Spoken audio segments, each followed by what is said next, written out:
Passage. Bonjour à tous, bienvenue sur la chaîne des petits passages.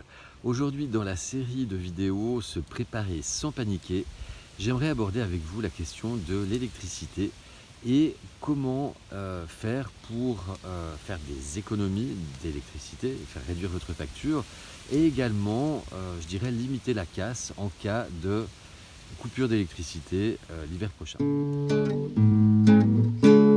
Passage. À chaque fois qu'on nous parle de faire des économies d'électricité, on vous suggère, moi c'est ce que j'appelle les faux problèmes, j'avais fait une vidéo sur le sujet, on vous propose de débrancher vos chargeurs de téléphone, si vous ne l'utilisez pas, d'éteindre votre box et d'éteindre la lumière quand vous quittez la pièce. C'est super, sauf que ce sont des appareils qui dépensent même pas 100 watts chacun, si c'est pas 50. Les ampoules LED consomment une misère, le petit chargeur du téléphone aussi. En fait, c'est vraiment ce que j'appelle des faux problèmes. Parce que jamais je n'ai entendu un message officiel du gouvernement, par exemple, parler de l'aspirateur ou de la bouilloire. On parle du lave-linge, on parle du lave-vaisselle, mais jamais. Alors que l'aspirateur, vous regardez l'étiquette, c'est 1000 à 2000 watts. Et quand vous passez l'aspirateur, c'est pendant plusieurs minutes.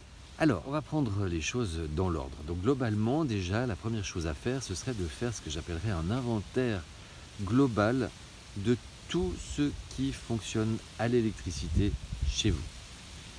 Ensuite, c'est d'identifier les appareils les plus gourmands, donc à savoir les appareils comme un aspirateur, une bouilloire, votre four, votre frigo, votre sèche-cheveux, votre fer à friser, enfin voilà, tous ces appareils. Idéalement, il faudrait tous les répertorier et savoir exactement combien ils consomment, mais au moins si vous pouvez faire déjà avec les appareils les plus gourmands, c'est déjà bien. Et les appareils, en fait, vous avez à chaque fois les étiquettes qui vous montrent au dos de l'appareil qui vous montre sa consommation. Ensuite, regardez sur le contrat de votre fournisseur d'électricité quelles sont vos heures creuses, les heures auxquelles vous avez le tarif réduit, parce que ça change d'un contrat à l'autre. Une fois que vous avez fait ce petit travail, eh bien, c'est de regarder dans quelle mesure tous ces appareils vous sont indispensables. Ceux qui ne le sont pas, vous les vendez sur le bon coin, vous les donnez, vous en faites ce que vous voulez. Ensuite, c'est dans quelle mesure ces appareils pourraient être utilisés plutôt dans les heures creuses que pendant les heures pleines.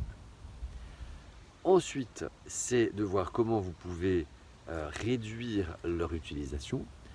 L'exemple, c'est par exemple l'aspirateur, le passer par exemple moins souvent ou moins longtemps. Le remplacer éventuellement par un balai, ça peut être également tout ce qui est mixeur. Il existe des appareils mécaniques qu'on fait tourner à la main plutôt qu'à l'électricité. Voilà, c'est voir dans quelle mesure vous pouvez remplacer vos appareils électriques par du mécanique, revenir un peu à l'ancienne. Pour le sèche-cheveux, voir dans quelle mesure vous ne pouvez pas plutôt laisser vos cheveux sécher à l'air. Le four électrique, est-ce que c'est vraiment indispensable de l'utiliser aussi souvent? Est-ce qu'il n'y a pas moyen de cuire deux choses en même temps dans le four, par exemple, pour le faire fonctionner moins souvent? Il y a le grille-pain aussi, le grille-pain est très énergivore. Évidemment, il y a le chauffage aussi. Donc le chauffage, c'est éventuellement chauffer un peu moins. C'est de ne pas chauffer ou moins les chambres à coucher et d'avoir plutôt une bonne couette. Vous allez voir, vous allez tomber beaucoup moins malade. Moi, j'attrapais sans arrêt des sinusites quand je chauffais ma chambre. Et à partir du moment où j'ai arrêté de chauffer la chambre, je n'ai plus jamais eu de sinusite. C'est également... alors, si vous chauffez à l'électricité, je vous déconseille de couper complètement le chauffage quand vous partez. Parce que quand vous revenez, vous allez dépenser beaucoup plus d'électricité pour réchauffer. Il vaut mieux, quand vous partez, mettre le thermostat à moins, vous baissez, par exemple à 14 ou 16, mais surtout ne coupez pas, parce qu'en cas d'hiver rude, je vous assure que pour réchauffer après, vous allez, c'est encore pire. Et pour l'eau chaude, je le garde pour la fin parce que ce sera certainement le plus difficile à réaliser. Il y a plusieurs possibilités. J'avais fait déjà une vidéo par rapport à la vaisselle, comment faire l'eau, comment faire la vaisselle à l'économie en utilisant peu ou pas d'eau chaude. C'est valable aussi pour le lavage des mains, c'est valable également pour la toilette et surtout la douche. Donc là, le maître mot, c'est utiliser globalement moins d'eau, utiliser de l'eau moins chaude.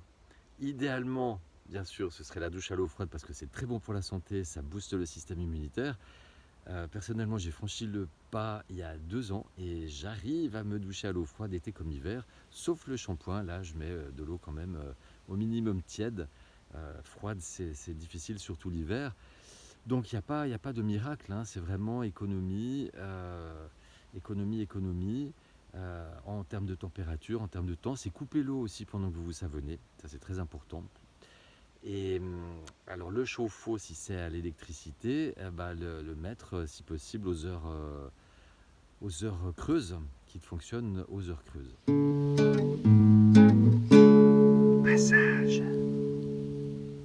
Ensuite, en cas de coupure.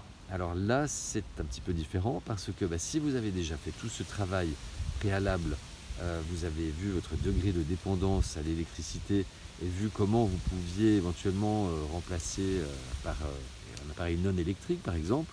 Mais si vous cuisez à l'électricité, s'il y a des coupures, c'est sûr que ça peut être embêtant. Donc l'idéal, ce serait d'avoir un petit réchaud à gaz avec une bouteille de gaz d'appoint, camping-gaz ou gaz de ville.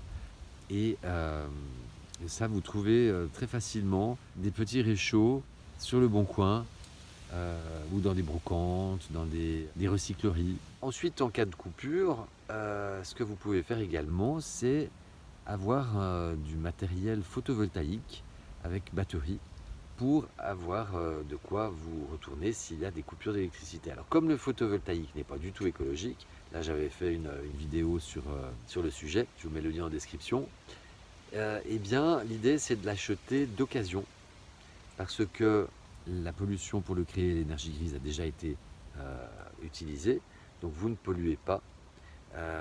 Ou alors, encore mieux, vous mettre à plusieurs, par exemple, pour acheter une installation qui servira, en cas de coupure et de coup dur, de faire la cuisine, par exemple, à plusieurs. C'est un esprit un peu communautaire, d'entraide, qui est vivement conseillé par les temps qui nous attendent. Passage.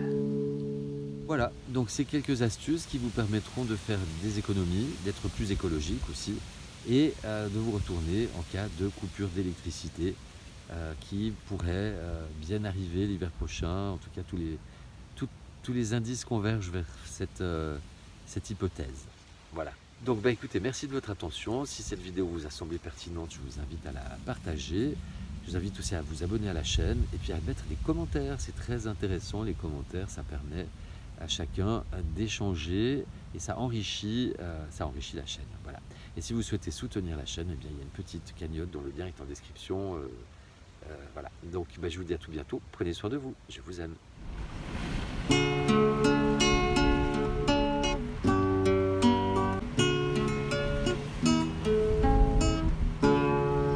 Les petits passages.